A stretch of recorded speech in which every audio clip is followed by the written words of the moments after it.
ಕೇಶವ್ ಅವರೇ, ಇದು ನೀಟ್ ಪತ್ರಿಕೆ 2014ನೇ ಈಚೆ ಸುಮಾರು 10 ಬಾರಿ ನೀಟ್ ಪತ್ರಿಕೆ ಲೀಕ್ ಆಗ್ತಾ ಇದೆ. ವಿದ್ಯಾರ್ಥಿಗಳ ಭವಿಷ್ಯವನ್ನ ಉತ್ತಮ ವೈದ್ಯರನ್ನ, ಉತ್ತಮ ಇಂಜಿನಿಯರ್ಸ್ ನ ತಯಾರು ಮಾಡ್ತಕ್ಕಂಥ ಪ್ರತಿಭಾವಂತ ವಿದ್ಯಾರ್ಥಿಗಳಿಗೆ ಅನ್ಯಾಯ ಆಗ್ತಾ ಇದೆ. ಯಾಕೆ, ಏನಾಗ್ತಾ ಇದೆ? ಏನಾಗ್ತಾ ಇದೆ ಅಂದ್ರೆ, ಇವತ್ತಿನ ದಿನ ಪ್ರಜ್ಞಾವಂತ ವಿದ್ಯಾರ್ಥಿಗಳು, ನಮಗೆ ಆಧಾರ ಸ್ತಂಭ ವಿದ್ಯಾರ್ಥಿಗಳೇ. ಮೆಡಿಕಲ್ ಅಂದ್ರೆ ಏನು? ಜೀವ ಉಳಿಸೋ ಒಬ್ಬ ಡಾಕ್ಟರ್. ಆ ಡಾಕ್ಟರ್ಗೆ ಇವತ್ತಿನ ದಿನಕ್ಕೆ ವೃತ್ತಿಯಲ್ಲಿ ಯಾವತ್ತೂ ಅನ್ಯಾಯ ಆಗ್ತಾ ಇದೆ. 23 ದಿನಗಳಿಂದ ನಿರಂತರವಾಗಿ ಇವತ್ತಿನ ದಿನ ಉಪ ಸತ್ಯಾಗ್ರಹವನ್ನು ಮಾಡ್ಕೊಂಡು ಬಂದಿದ್ದಾರೆ. ಕಾರ್ಯಕರ್ತರುಗಳ ಮೇಲೆ ಗುಂಡಿನ ದಾಳಿ ಮತ್ತೆ ಲಾಠಿ ಚಾರ್ಜು. ವಿದ್ಯಾರ್ಥಿಗಳಿಗೆ, ಸಿಜೆ ಕಾರ್ಯಕರ್ತರುಗಳಿಗೆ ಬಿಜೆಪಿ ಸರ್ಕಾರ ಏನ್ ಬಿರುದು ಕೊಡ್ತು? ಉಗ್ರಗಾಮಿಗಳು ಮತ್ತೆ ಟೆರರಿಸಂ ಮಾಡ್ತಿರೋ ಟೆರರಿಸಂ ಅಂತ ಕೊಡ್ತಾ ಇದೆ. ಇವತ್ತು ನಕ್ಸಲೈಟ್ ಅಂತ ಕೊಡ್ತಾ ಇದೆ. ಬಿಜೆಪಿ ಸರ್ಕಾರಕ್ಕೆ ನಾಚಿಕೆ ಆಗ್ಬೇಕಾ? ಇದು ಏನು ವಿದ್ಯಾರ್ಥಿಗಳನ್ನ ಟೆರರಿಸಂ ಮತ್ತೆ ನಕ್ಸಲೈಟ್, ಉಗ್ರಗಾಮಿಗಳು ಅಂತ ಕೊಡ್ತಾರ? ಇಡೀ ಪ್ರಪಂಚದಲ್ಲಿ ನಾನು ಎಲ್ಲೂ ನೋಡಿಲ್ಲ ಈ ತರ ವಿದ್ಯಾರ್ಥಿಗಳಿಗೆ ಬಿರುದು ಕೊಟ್ಟಿದ್ದು ಬಿಜೆಪಿ ಸರ್ಕಾರ. ಸಣ್ಣ ಸಣ್ಣ ವಿದ್ಯಾರ್ಥಿಗಳ ಮೇಲೆ ಲಾಠಿ ಪ್ರಹಾರ ಮಾಡ್ತಿದ್ದಾರೆ. ಇದು ಮಾನವೀಯತೆ ಇಲ್ಲ.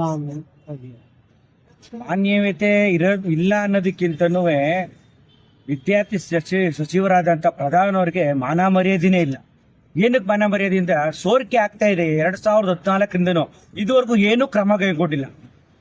ದಿನನಿತ್ಯ ಈ ಸೌತ್ ಅಂದ್ರೆ ನಮ್ಮ ಈ ಭಾಗದಲ್ಲಿ ಎಲ್ಲರೂ ಶೋಷಣೆಗೊಳಗಾಗ್ತಿದ್ದಾರೆ. ಈ ಕೇಂದ್ರ ಸರ್ಕಾರದಲ್ಲಿ ಆಗಂತ ಇದು ಅಘಾತ ಅಂತ ಸುದ್ದಿಗಳು. ಇದು ಏನಕ್ಕೆ ಮಾಡ್ತಾ ಇದ್ದಾರೆ ಈ ತರ ಅಂತ ನಮ್ಮ ಇಲ್ಲಿ ಆದಂತ ಬಿಜೆಪಿ ಎಂಪಿಗಳು, MLA ಯಾರು ಮುಖ್ಯಮಂತ್ರಿಗಳಾಗ್ಲಿ, ಅವ್ರು ಯಾರು ಇದ್ರ ಬಗ್ಗೆ ಒಂದು ಚೂರುವೆ ವಿಚಾರನ ಎತ್ತುತ್ತಾನೆ ಇಲ್ಲ, ಕಾಚಾರನ ಎತ್ತುತ್ತಾ ಇಲ್ಲ.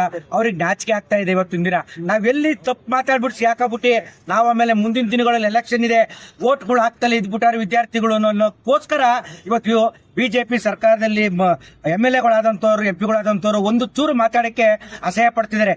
ನಮಗೆ ಇವತ್ತು ಬಹಳ ಬೇಜಾರಾಗ್ತಿರೋ ವಿಚಾರಗಳು ಏನು ಅಂದ್ರೆ, ನಮಗೆ ಅನ್ಯಾಯ ಆಗ್ತಾ ಇದೆ.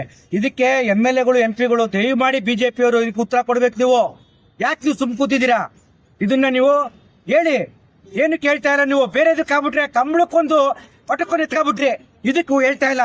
ಇವು ಸೋರಿಕೆ ಆಗ್ತಿರೋ ವಿದ್ಯಾರ್ಥಿಗಳ ಭವಿಷ್ಯ ಇದು. ಭವಿಷ್ಯಕ್ಕೋಸ್ಕರ ವಿದ್ಯಾರ್ಥಿಗಳು ಎಷ್ಟು ವರ್ಷದಿಂದ ಕಷ್ಟಪಟ್ಟಿರ್ತಾರೆ. ಆ ಕಷ್ಟಪಟ್ಟರೆ ವಿದ್ಯಾರ್ಥಿಗಳಿಗೆ ಇವತ್ತಿನ ದಿನ ನೀರು ಪಾಲ್ ಮಾಡ್ತಿದ್ದೀರಾ ಅಂತ ಇವತ್ತು ಜನಗಳು ನಾವು ಎಲ್ಲ ಮಾತಾಡ್ಕೊಂಡು ಒಂದು ನ್ಯಾಯ ಒದಗಿಸ್ಕೊಡ್ಬೇಕು ಅಂತ CJP ಅವರು ಒಂದು 3 ಬೇಡಿಕೆಗಳನ್ನು ಇಟ್ಟಿದ್ದಾರೆ. ವಿದ್ಯಾರ್ಥಿಗಳು ಸತ್ರು ಇವತ್ತು. ಆ ಬೇಡಿಕೆಯಲ್ಲಿ ಒಂದನೇ ಬೇಡಿಕೆ, ವಿದ್ಯಾರ್ಥಿಗಳಿಗೆ 1 ಕೋಟಿ ಪರಿಹಾರ ನೀಡಬೇಕು ಕೇಂದ್ರ ಸರ್ಕಾರ ಅಂತ ಇದೆ. ಎರಡನೇದು, ಸೋನಾಲ್ ಅವರು ಅವತ್ತು 23 ದಿನಗಳಿದ್ದ ಉಪ ಸತ್ಯಾಗ್ರಹ ಇದ್ರು. ಆಸ್ಪತ್ರೆಗೆ ಸೇರ್ಕೊಂಡಿದ್ದಾರೆ ಅವರು. ಮತ್ತೆ ಈ ಚಳುವಳಿಗೆ ಭಾಗಿಯಾಗಬೇಕು ಅಂತ ಇದೆ. ಎರಡನೇದಾಯ್ತು. ಮೂರನೇದು, ಪ್ರಧಾನ್ ಅವರು ಇವತ್ತು ರಾಜೀನಾಮೆ ಕೊಟ್ಟು ಮನೆಗೆ ಹೋಗ್ಬೇಕು ವಿದ್ಯಾರ್ಥಿಗಳ ಭವಿಷ್ಯಕ್ಕೋಸ್ಕರ ಅಂತ ಈ 3 ಬೇಡಿಕೆಗಳನ್ನು ಈಡೇರಿಸಬೇಕು ಅಂತ ಈ ಮೂಲಕ ಕೇಳ್ಕೊಳ್ತೀವಿ.